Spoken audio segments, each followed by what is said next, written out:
حضرت عمر رضی اللہ تعالیٰ عنہ کی شخصیت کے بہت بڑے حوالے ہیں۔ زمانے کے اندر عدل کی مثال حضرت عمر رضی اللہ تعالیٰ عنہ نے قائم کی۔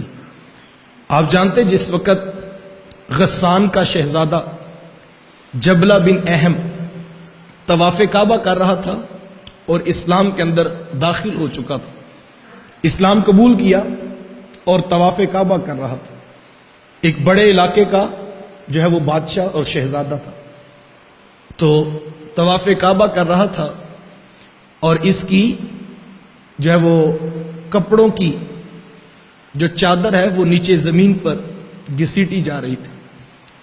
پیچھے سے کوئی دیہاتی حبشی طواف کرتے ہوئے وجد کی کیفیت میں لبیک اللہم لبیک کی صدائیں لگا رہا تھا کہ اس کا پاؤں اس کی چادر کے اوپر آیا۔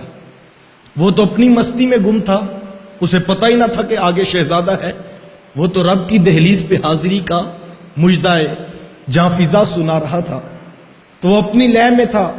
اس کے کپڑوں پر جب پاؤں آیا تو اس نے پلٹ کر دیکھا اور ایک حبشی سیاہ فام اور جو ہے وہ دیہاتی شخص تو ایک زوردار تھپڑ اس کے منہ پر مارا اور کہنے لگا کہ تیری یہ جرت کہ ایک شہزادے کے کپڑوں کے اوپر تو پاؤں رکھتا ہے۔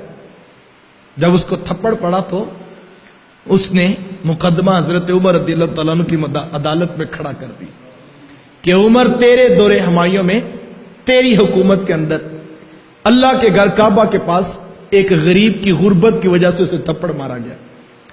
اب حضرت عمر نے دونوں کو اسی وقت کٹہرے میں کھڑا کر لی، اسے بتایا کہ صاحب اس کو راضی کرو ورنہ اور کوئی بات نہیں، جتنے زور کا تھپڑ تم نے مارا اتنے زور کا یہ بھی مارے گا۔ اس نے کہا عمر تمہیں نہیں پتا میں کون ہوں؟ میں غسان کا بادشاہ ہوں، میں وہاں کا شہزادہ ہوں اور یہ ایک عام سا غلام اور حبشی نیاد شخص ہے، اور میں اس سے معافی مانگوں اور اس کو راضی کروں؟ میں تو ایسا نہیں کرتا۔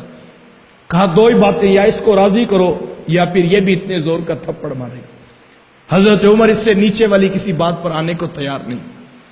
جب اس نے دیکھا کہ عمر مان نہیں دے تو اس نے کہا کہ عمر مجھے ایک دن کی مہلت دے دو۔ حضرت عمر رضی اللہ تعالیٰ عنہ نے اسے مہلت دے دی۔ اب وہ شخص راتوں رات اسلام چھوڑ کر جو ہے وہ بھاگ گیا اور عیسائیت کو اس نے اختیار کر لیا۔ تو حضرت عمر رضی اللہ تعالیٰ عنہ اپنے عمل سے یہ بتا رہے تھے کہ یہ تو قبول کیا جا سکتا ہے کہ شہزادہ اسلام چھوڑ کے واپس چلا جائے، لیکن اسلام کا دیا ہوا مساوات کا درس نہیں چھوڑا جا سکتا۔ جس صف کے اندر قریشی سردار بیٹھ سکتا ہے اسی صف کے اندر حبشی غلام بھی بیٹھ سکتا ہے۔ یہ وہ اسلام ہے جو حضرت عمر رضی اللہ تعالیٰ نے معاشرے میں متعارف کروایا۔